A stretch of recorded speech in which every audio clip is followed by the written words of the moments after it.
How are you doing today, Pedro? Yeah, all good. It's an interesting day. It's Monday. It's almost end of August. Yeah, excited to go on holidays. I mentioned before for 2 weeks, and then the last 4 months of the year is Greece, going to be right? quite. It's a Going to beautiful Greece. place. Yeah, I love it. I've You're been in going England there right now, for. right? Yeah, I'm in the UK, London, close to Manchester. Um, Manchester. yeah, close, really close. So I moved house as recently.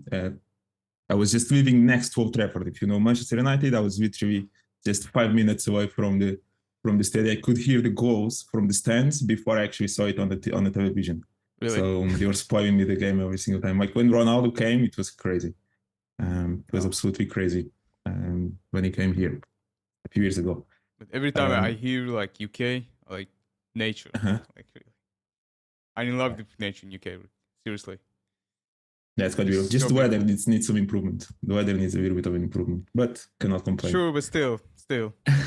Yeah, it's a beautiful country. So I'll Um, just start like with our beloved tradition, like with the question of what is your story? Like, huh? what drew you to the financial markets and so on? Yeah, so my background is in finance. I actually graduated. I did my master's in finance, but it was actually when I was doing an internship in a small hedge fund, and they had access to a Bloomberg terminal. Right, so I started to navigate a little bit to do some research in there, and then I saw the charts on the Bloomberg terminal with the indicators and whatnot.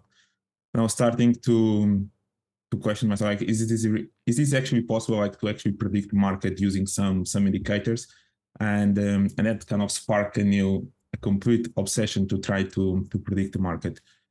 So that's actually a little bit of how my interest in trading actually started, because when you are doing, at least in Portugal back in the days, when you're doing actually a master's, you don't really study trading. It's more corporate valuation, as you mentioned that you do in terms of It's your mostly investment. theory, like Yeah, just it's more theory, but it's more focused on corporate valuation, investments in terms of okay. doing some risk profiles. It's not exactly price action trading.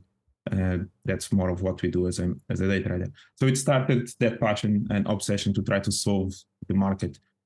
And yes, next thing I know, I'm buying out every single book that I know about price technical analysis, and I'm starting to eventually get obsessed, spending days after day watching the charts and trying to predict what's going on. Initially, it all started with indicators, but then that was actually my first strategy that I started to apply, harmonic patterns. It's basically a combination of Fibonacci to try to see eventually that's going to create a pattern that then you're going to be buying or selling, whatever it may be, based on those Fibonacci levels. Until eventually I realized that no, I don't really like this. It's not really working, and then it But you started started like with really small number, like with really yeah, it small was a small. capital, Yeah, just it to was a try small, a the small strategy personal. if it Yes, a works or small not. personal account. Yeah, because that's always. That has been a little bit always then like that, and then eventually growing, at the size of the capital. But yeah, it was to try it a little bit. Of course, I started to apply it, but yeah, it was not really working. Mostly because the types of trades that I was taking, like I was selling without really seeing price kind of starting to move downside, for example, to just carry on against me. And for me, it was not like the why was still not there in terms of understanding what market was really doing. So that was then a new journey started to actually start studying price action in terms of naked charts, like more of supply and demand, for resistance, more in terms of naked charts. So I started moving every single indicator that I had on my charts, and that started a new phase of obsession to study market, which is completely different. Like, and that was actually a first transition because I was still kind of trying to trade the other one and putting money on it, but then at the same time my brain was already in a new process that I was trying to learn. And that was not actually a good thing, because I was just losing money on the side because I was starting to learn a new method of learning and basically a new strategy, right? And that's a tip as well sometimes that you can just already share to any new beginner trader is, in the beginning, just try as many strategies as you can, but and just start always with a small capital. There's no need in terms of putting too much capital on it, but until you actually define a strategy that you want to trade, maybe just go with demo trading. Like, there's no need actually to put But real money what do you into mean by it. like starting with couple strategies at once? Like if you start with couple strategies, you cannot really focus at once. You're just like trying this, like you learn the theory behind it, and you start to try like throwing strategies at the chart and just trying to make profits, see what works, see what doesn't, and Yeah, just I don't so know, like if you try to implement a couple strategies at once, like it just doesn't work. Like yeah, exactly, right. So it doesn't like you should actually focus on one at first, right, at the beginning. That would be my recommendation, right? Try, but in the beginning, like when I mentioned in the beginning, is try as many things as you can, because you don't really know where is your strength yet in the market. Like you don't really know if you are a continuation trader, if you are a reversal trader, if you are comfortable being as a scalper, a day trader, or more a swing trader. Like you don't really understand yet where is your nature as a trader and where are your strengths. That's why I mentioned that just for all of you guys, try a few things until you actually start having a sense, because that actually it's going to come up naturally to you to see, okay, I'm more comfortable actually doing this. But I'm a counter trend trader. That's my nature. Like, so me trying to look for trend continuation setups, like when market is moving strongly in just one direction, I struggle to be part of it because I always think that maybe price is about to reverse. And anytime I actually try to buy and follow the trend, for some reason, price just stops me out and then it just continues. Like that was a little bit of the experience. And the way my brain works as well is more looking for reversal. This is kind of more the opposite of what the masses usually do. So I came up with that. I didn't know that I was like that when I started. That's something that I realized with time and after testing a few strategies. That's basically what I meant. I try to understand, or try to see where your strengths are and what are you comfortable with when you're starting with your trading. trend, Yeah. okay. And by the way, you mentioned books. What are the best books like the top three in trading that you can mention? Like if you remember them. By the way, I would Yeah. just So never again, been in this social below, but the most tell me. traditional, yeah, the most traditional one is it's going to be. I'll focus more on psychology because in terms of strategy itself, you can of course learn about some technical analysis or something like that, but that's going to be basics. You can basically Google that online. But in terms of psychological books, it will be more again the trading in the zone. That's the classical one. But then a more recent one that I actually like, which is from Jaden Bentwer, if I'm not mistaken, which is the game of trading. Like that's actually more, it's kind of an update version where it goes or it walks us through the different types of emotions that we feel, like when you feel on tilt, FOMO, like all those emotions that we deal during trading. It kind of specifically explains why you are feeling that and maybe how can you overcome those emotions when you're feeling. So it's a good one. The game of trading. And and how do you overcome them? Like it's not easy task. Like No, it's not. No, again, that would be that's the ultimate, like the process, and that goes into a big journey of self-discovery, right? And which actually that would be the second phase of my journey that I was explaining before, because as I mentioned, I was trying to solve the market, basically this never-ending puzzle that the market is. However, I never really managed to solve it until I actually got to the second phase of my journey, which was the moment of self-discovery, where I actually try to understand what makes me tick, like why do I behave the way I do, why when I lose a trade maybe I get on tilt, or why do I feel FOMO like I do, or whatever reason it and emotions you feel in specific moments. Like, and that's more into a intro perspective and try to understand yourself. Maybe some episodes from the past, again, maybe when you were brought up, some relationship with your parents, some limiting beliefs that you may have as well in terms of success, in terms of money, also in terms of being proficient, like trying to look for someone that is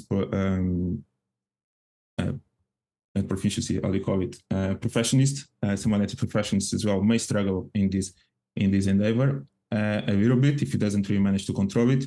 But yes, that was a process of that was the second journey that I had to go through, and that basically every single trader also goes through. And that's the real key. Actually, when you actually solve the market or the puzzle, is when you actually manage to understand yourself. Because in the end, you are your own edge, like you are the edge when you're trading. It's not the market. The market is there. It does whatever it needs to do, but you are actually the one trading it. So you are actually the one that's going to be able to perform or not, or react to whatever price does. So that's but how do you the calm key. yourself? Like if you see a pattern going on, like and you know that like the market is doing what it is, like doing what it does, and you can't really control it. You need to let it go. But how do you actually calm yourself? Simply Hey, by your experience and because you know already that you know, that's how it is, or just you're doing something like else. Like for no, so example, what you need, go ahead, sir. you elevate your dopamine levels, like go like in a cold shower, don't get the dopamine levels before you trading, for example. Just one example, right? Yeah, you can try, of You course, won't be meditation. You triggered. can, yeah, okay, you can try meditation. You can try all those routines that you can do before maybe you start trading on on that session.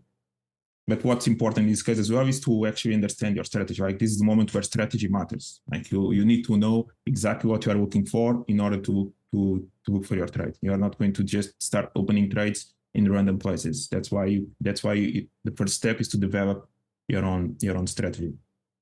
So you should Got be it. aware of what you should be expecting from the market in like almost as a if-then process. If A happens, B happens, C happens, then I'm going to do D, which may be the execution of the trade, and then how am I going to manage my own risk? The problem is that many traders, of course, they will have their own strategy, and the problem is not going to be on following their strategy. It's actually what you do in between. That maybe you don't have a setup to execute based on your strategy, right? Which comes up to patience, right? Being able to stay patient and to sit on your hands and not do anything. That's actually one of the biggest problems that traders have. The lack of patience that they have to Yeah. when you're Regarding trading. risk, by the way, how do you manage it? In terms of risk, Risk, yeah. yeah, so I actually always had a little bit of a conservative approach. So I always risk like the traditional 1% or sometimes less, depending as well on the size of the accounts. At this point, and when you actually manage to master the strategies that you have, you are going to start, or you should eventually start categorizing the types of opportunities that you are looking for, like between A plus, maybe A, B, like basically which one is maybe the one that you are expecting to provide you the best outcome. And on those, maybe you could apply a higher risk comparing with the other ones. The way I do it, actually, instead of applying straight away from the beginning, maybe instead of risking 2% straight away in the first position, I actually usually try to scale in case the market, in case actually I'm correct and the price starts going in my favor, then I add risk instead of adding everything from the beginning. That's a little bit of what I do, right? So I have an approach of usually having three bullets to try to catch it, to try to catch a trade. Maybe the first two are I'm going to have a loss, maybe then the third is going to be the one that I'm going to try to catch the win. Because again, I'm a counter trend trader. Sometimes you may again misjudge where maybe the top is or something like that. Maybe there's an extra mentioned I'm trying to sell. There's maybe an extra high being created. I get stop thoughts. Maybe I still give myself another attempt, at least 3 attempts to actually be correct. And that's in the case that I'm actually on my A plus setups. If I see that it's just maybe a B setup, maybe I just try once. And if I'm wrong, I'm wrong. And then most likely the level is not even there in the first place. But if it is an A plus setup, then I'm going to give myself a new, like 3 attempts to at least be right.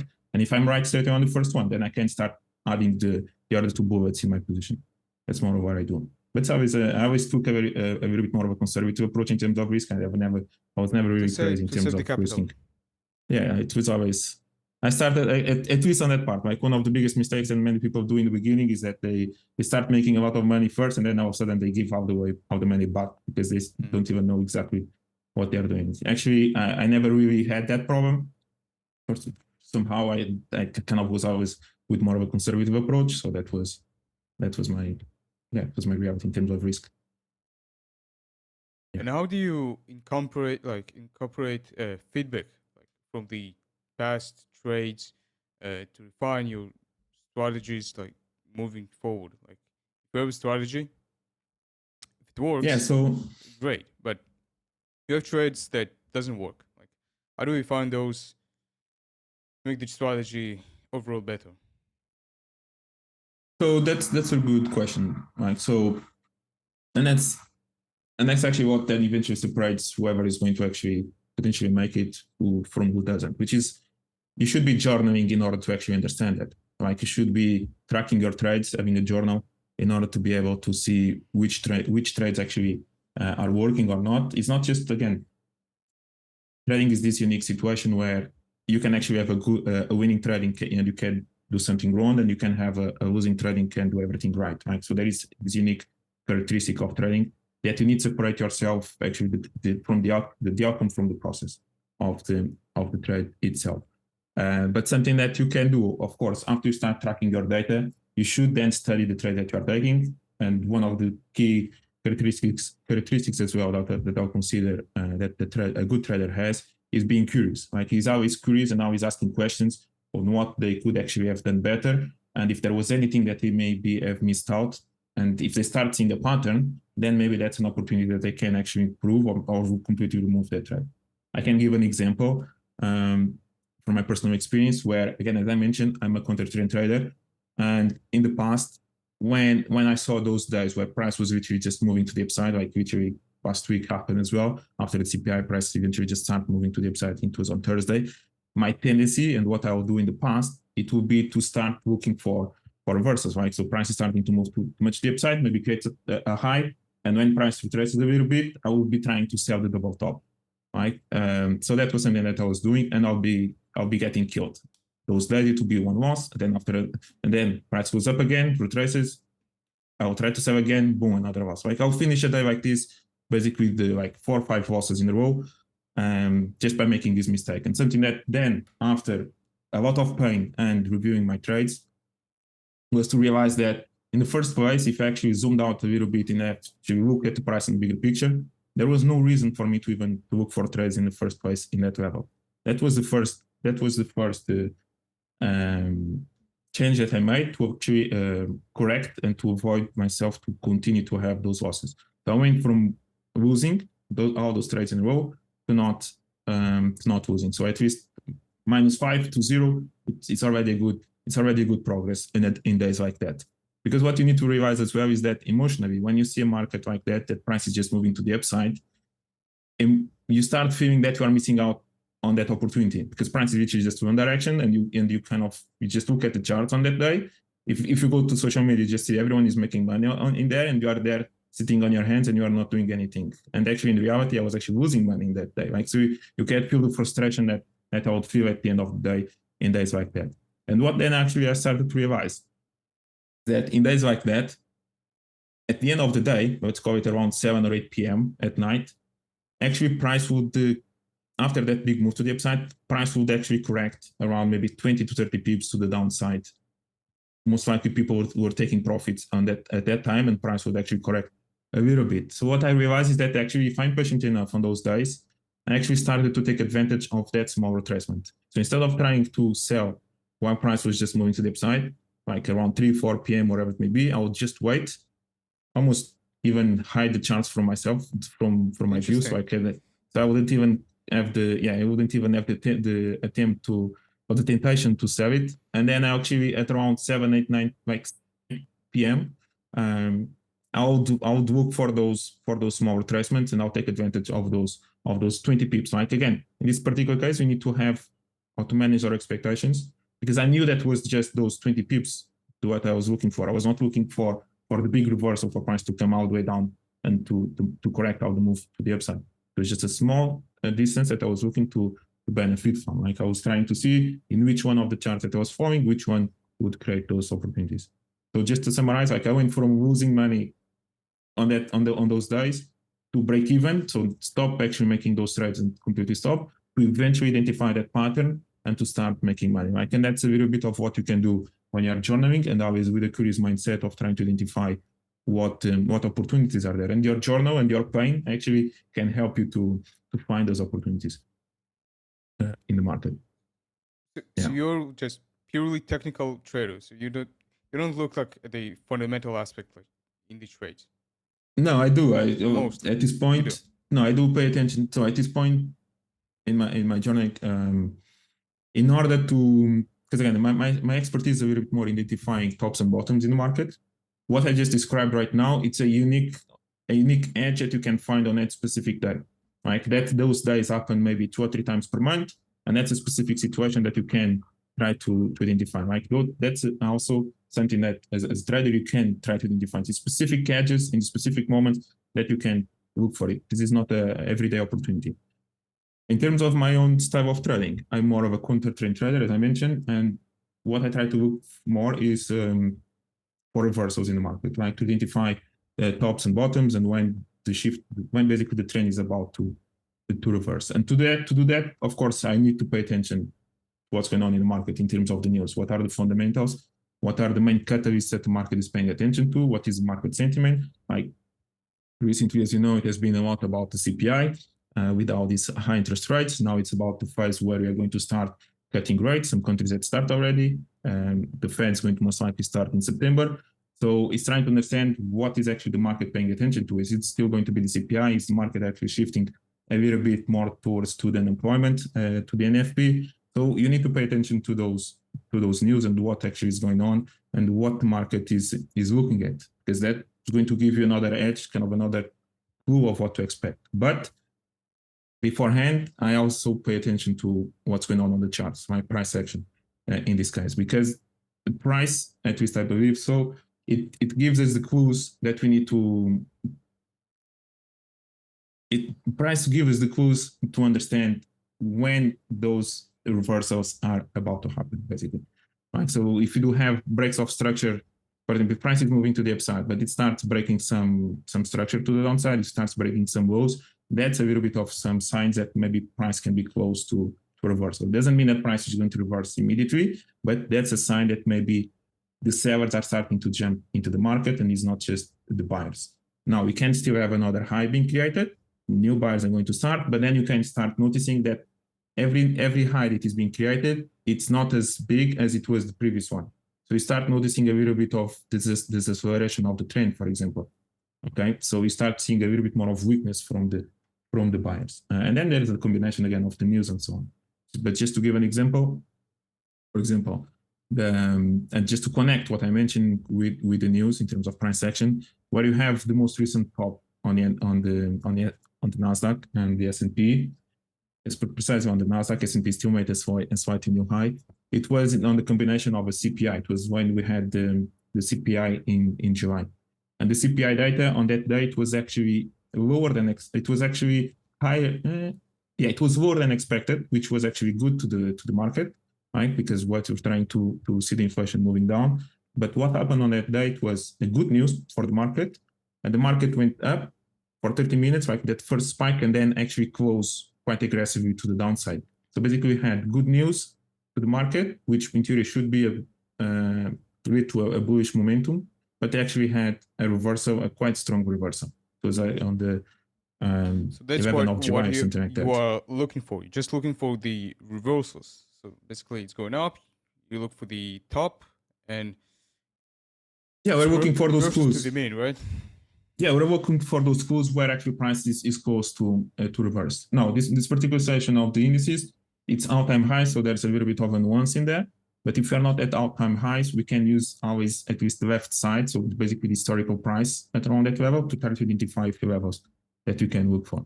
But combining the price action with some fundamentals like this, that can actually then create a new bias, and you can actually start understanding that, hold on a second, this was actually good news, but price actually reacted negatively to this. Something's going on in here. Maybe actually something's about to start or kind of to reverse. But it was exactly the same thing back at the bottom in 2022, when you had the big sell-off or kind of the bearish market in 2022 until October, since then it has been the bottom in the market. It was exactly the same thing. It was a CPI data that came out actually higher than expected, so it was negative, and the market initially moved down, but then it actually corrected positive. It was a negative data, and the market reacted positively to it. In that moment as well, there was good price action that could lead to that reversal, but it was actually, that was the trigger. That was the day that price actually started to move to the upside. Right. So again, it's those conflicts of ideas that of receiving a data and how the market behaves to it that can be a great clue to give you reassurance that maybe you get close to a reversal. What is the frequency though, like of this kind of trades? Yeah, of course. I'm talking here in terms of specifically, but in terms, if for example, I'm mostly trading FX as well. FX is more in cycles. Like FX may create the top and the bottom.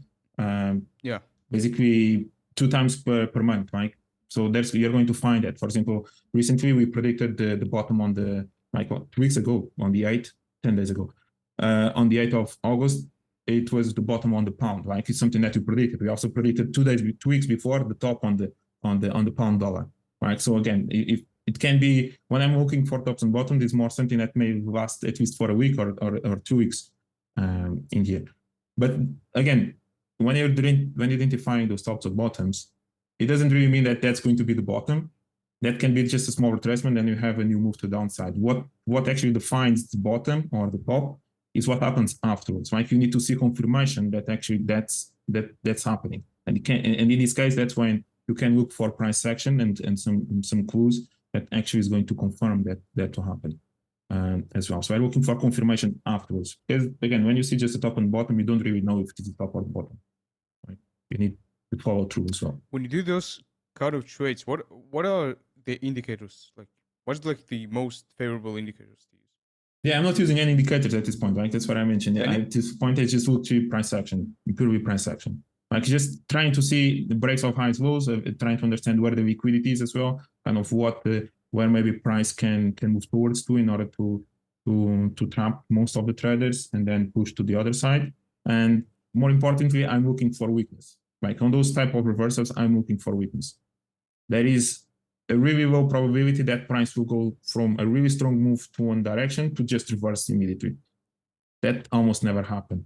At least if that happens, there is a high probability that at least you are going to retest and create that double top or double bottom on those setup. So in order for price actually to go from one direction towards the other one, we need to see weakness on price before actually that happens. We need to see some levels of manipulation being created. By manipulation, I mean confusion. For example, price breaking highs, breaking lows, start to create a little bit of confusion for the normal trader to understand which direction price wants to go next. Now, you can find clues in there that actually gives you which direction price may go. Okay. So you were also a mentor, right? Yeah, that's again, that will be the third phase actually of my journey. That's the moment where I finally, because there was a moment in my journey that I was, again, I think every trader that especially is doing this or has a journey so long like mine, there's maybe a moment where they question themselves if this is even if they actually going to end up being able to do this for a living or not, and being able to survive and come up alive at the end. And I was having one of those moments around after a few years. And one of the decisions that I made was, since I had applied or kind of spent so many years studying everything that I did, it was to make the decision to start sharing my knowledge with others, basically to start teaching other traders before actually, basically what I said is, I'm not going to give up trading before I share all my knowledge with someone else. Basically, that's what I meant, right? So, and that kind of sparked a new passion, a new interest as well into trading, to actually become basically a teacher or mentor to others, explaining them how the market works, and then eventually also, of course, helping them to improve their own performance. And that's actually my new chapter of the most recent chapter, not I want to continue to do it. That's actually my passion at this point. It's actually to teach other traders and to see them perform well, like improve them their performance. I love strategy. I love to look at the numbers, and I love to help traders to help them improve their performance. What are the common mistakes you see traders make? Well, it's too diverse, like mentioned. Yeah. So again, there's going to be the most common one. Yeah, of course. It depends on the journey. It depends on where each trader is on their journey. If they're just beginning, if they're already a few years into it, if they already have a strategy, and basically there is the phase of just losing money, the break-even dance trader, and then there is the phase of finally the trader starting to be profitable and eventually to start scale their account. But one of the main reasons that I see people failing or eventually giving up is because they have the wrong expectations on what they are about to start, right? So they come into trading with the wrong expectations, and this applies almost for everything, in terms of maybe, especially nowadays, with all those images of people, I don't know, driving fancy cars and everything and so on, and that kind of brings people to jump into trading, thinking that maybe after 6 months or even 3 or 6 months they already kind of close to producing any or kind of generating any type of income like that, which is completely wrong, right? And one of the main reasons I'm saying this is because they create the wrong expectations and that completely takes us into the wrong direction from what they should be doing. Let's pretend that you start by saying that in 6 months from now you want to start being profitable. All right. You are enthusiastic in the beginning, 1, 2, 3 months, you are kind of enthusiastic. Now you get to the 4th month and you are nowhere near close to start becoming profitable. Like you are still losing, you are still you're still losing money basically, not really knowing what you are doing. But what that's going to happen is that your unconscious mind going to actually start thinking about that promise that you set to yourself, like 6 months.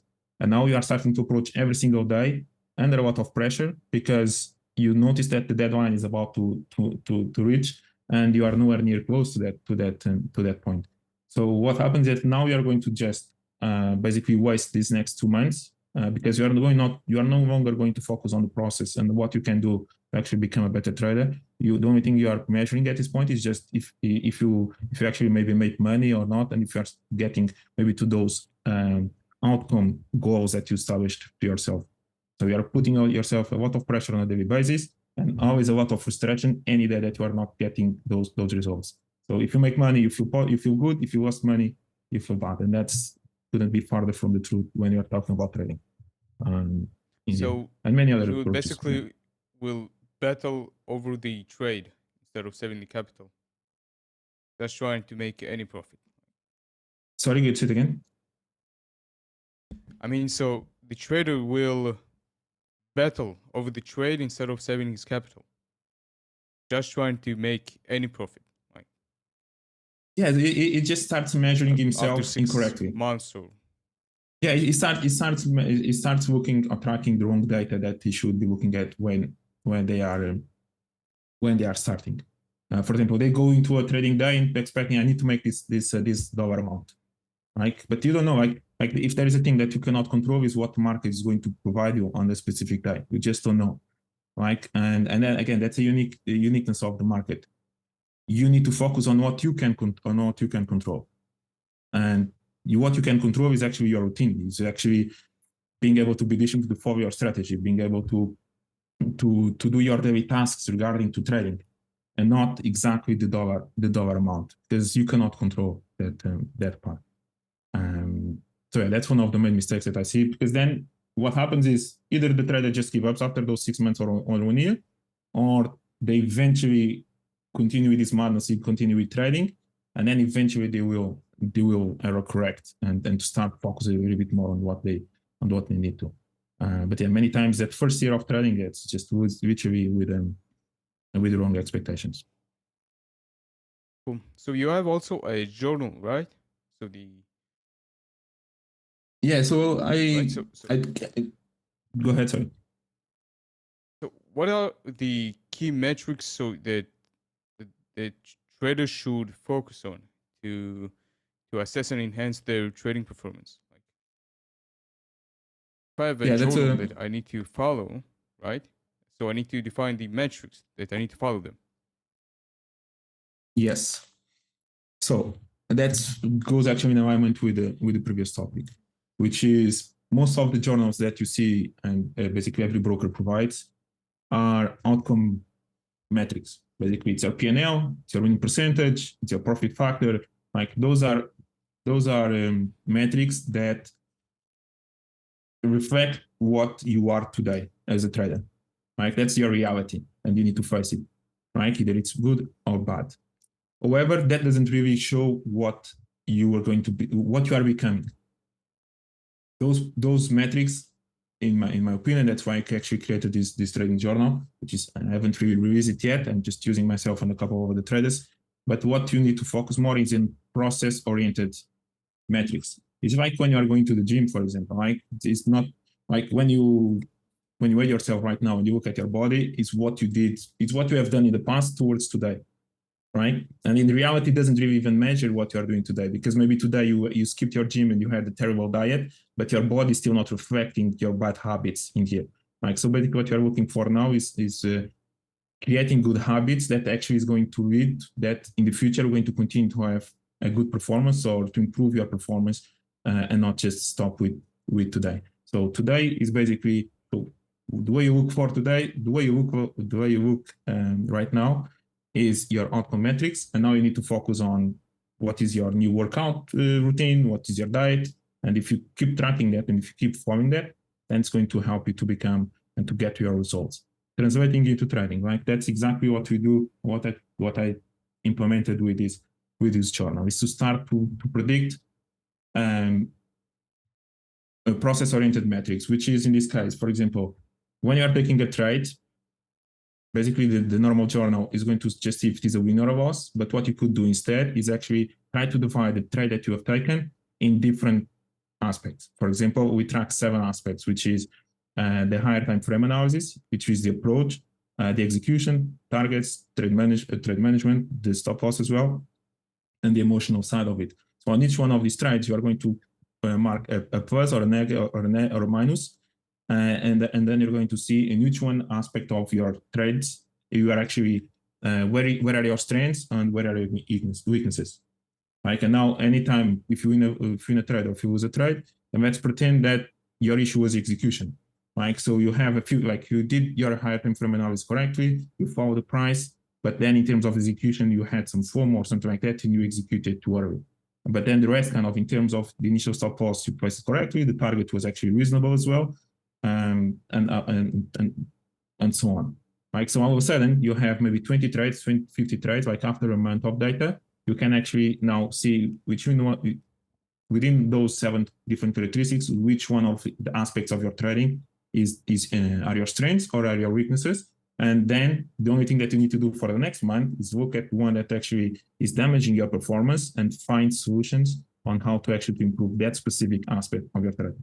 So this is something that you can control, right? It's not about making P&L. You don't know what kind of income or profits you're going to have on a single day, but you can control if you're actually executing your trades correctly based on these different aspects. So this is one method that automatically gives you feedback of how you have been performing and how you can improve.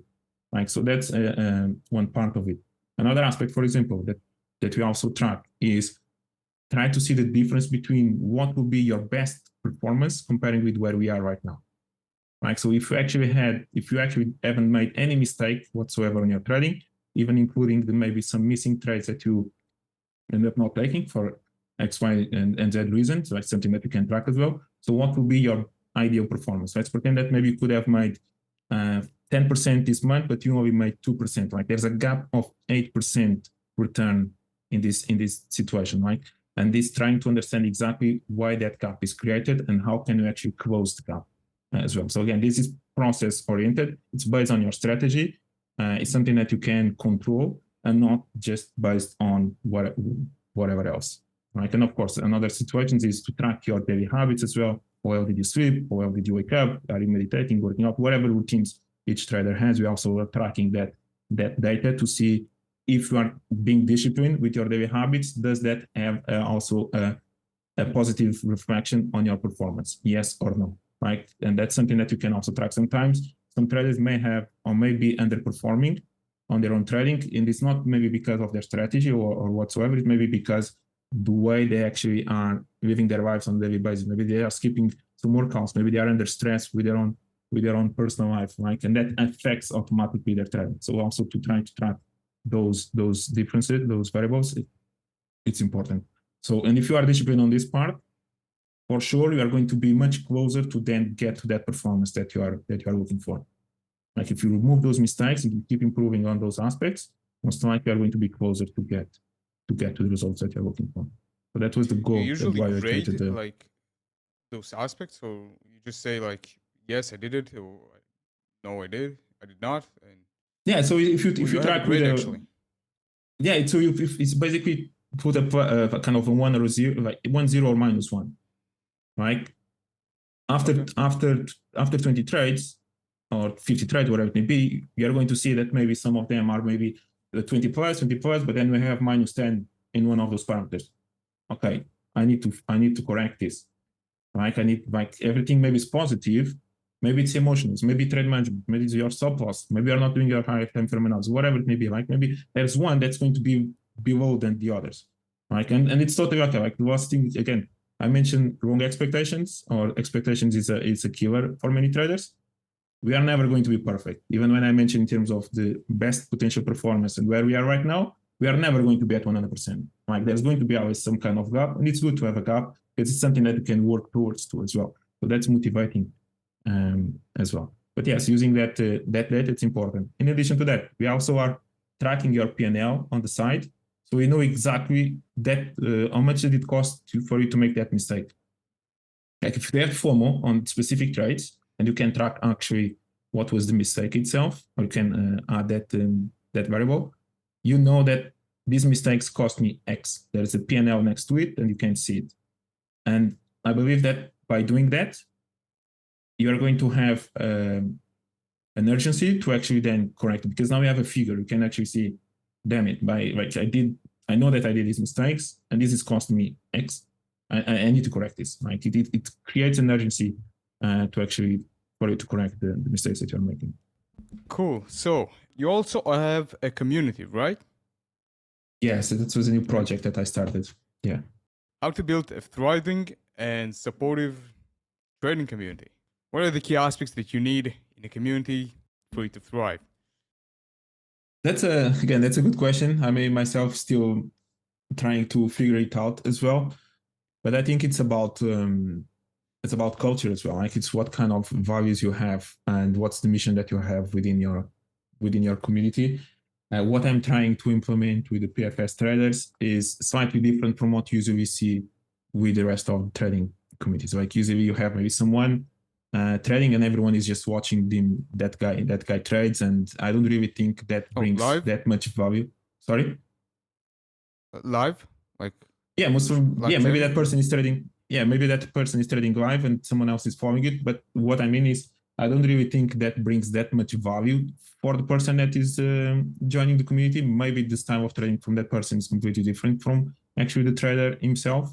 So what I'm trying to do is instead is trying to find ways to actually help the trader. So, and by doing that, is not just by looking at me trading, and try to kind of provide signals to whatever trades I'm taking. That's not exactly the approach. The approach is actually to create a community with traders that are willing to put in work to actually progress. It's actually to journal those trades like this, and then on a weekly basis to have meetings, accountability meetings and performance meetings. We're actually going to look at their trades and to review, okay, what kind of mistakes did you do this week? How can you actually improve for next week? So we have several sessions.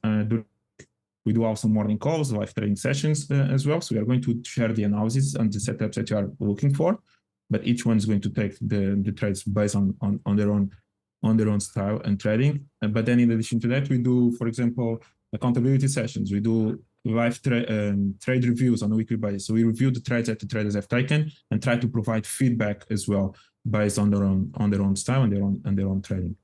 Then we do many other sessions, right? But that's a little bit of the goal, is to actually create a community where people are there, or where traders are there to actually put in the work and to grow. It's not just following someone. It's actually to even find a buddy system where people are going to work together. Maybe you are a beginner and you join another beginner, and maybe you have similar style of trading. So you start working together in there, asking questions as well. But you can start working like that instead of just following someone and joining someone live. And I don't really think that benefits a trader and to help them in the long term.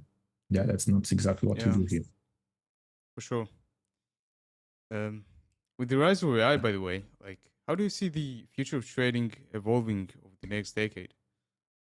I mean, because AI and like it is everywhere. That's a good question. I don't really know. Is it going to be more algos or?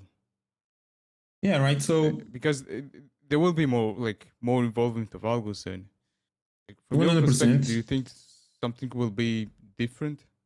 So that's a really good question, right? So, and in terms of AI and trading itself, nowadays, like if not close to 90% of the trades are already executed with algorithms.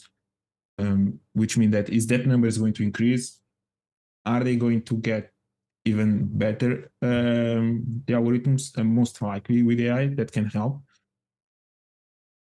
Are we going to stop to see manual traders and discretionary traders executing trades manually? I don't really think so.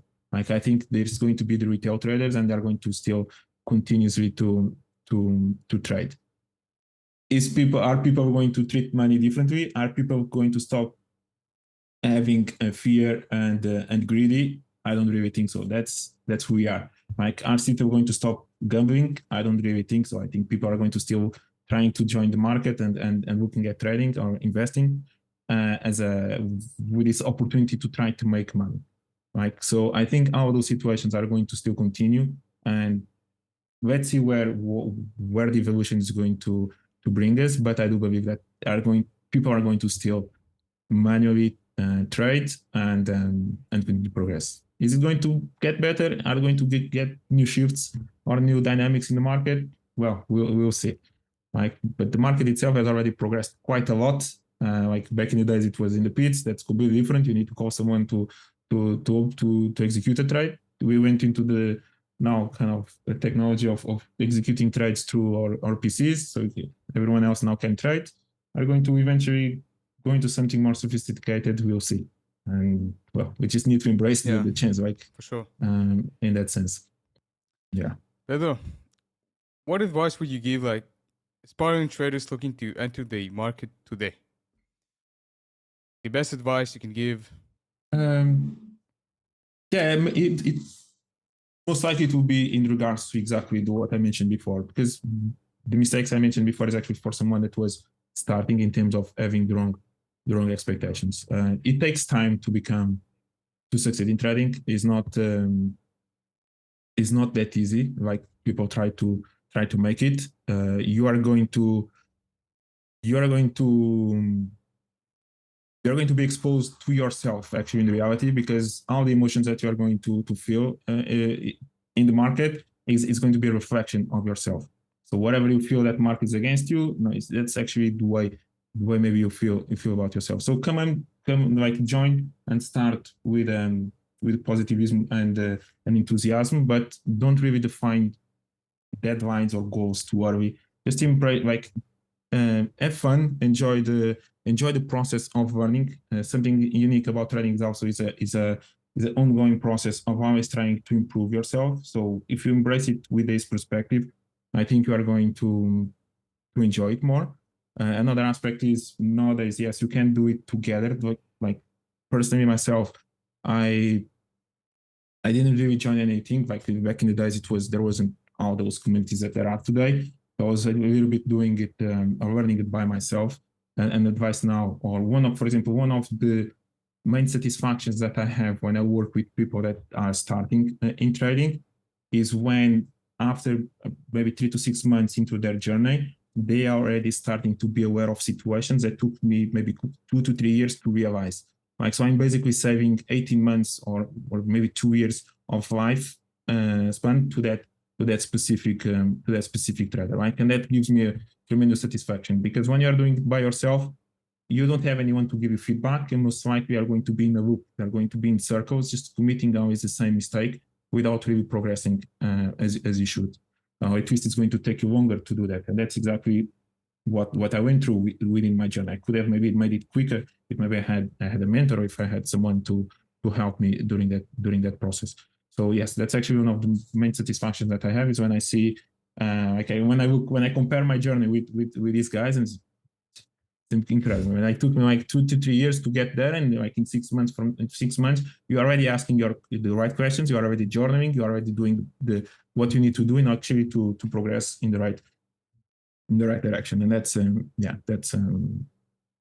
fantastic. So yeah, that would be another advice as well.